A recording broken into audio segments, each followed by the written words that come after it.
In this video, I'm going to show you how to start trading on Vantage. Now, the first thing you have to do, you want to go to vantagemarkets.com, which is their official website, and you want to click on the register button, top right.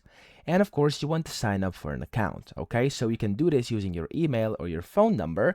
Just fill all this in and click on create account. After that, you will get access here to your profile, to your dashboard inside the Vantage client area.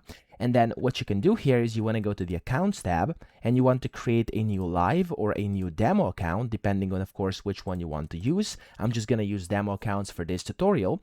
And then you have a few options how to start trading. You could go ahead and trade directly by clicking trade on any of these accounts and then open up Vantage Web Trading.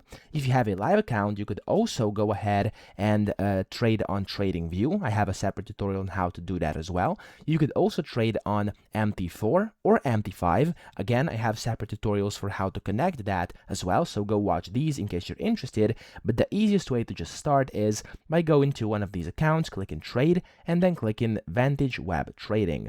Now this is going to take you to their web trading portal over here, where you can then go ahead and start trading by selecting whatever you want to trade and just going ahead and clicking sell and buy button, selecting how much you'd like to buy, selecting your order type, take profits, stop losses, etc., and then clicking the buy button or the sell button, and that's pretty much how you can start trading. So that's it. I hope this video helped you out. If it did, please subscribe to the channel and help me out as well.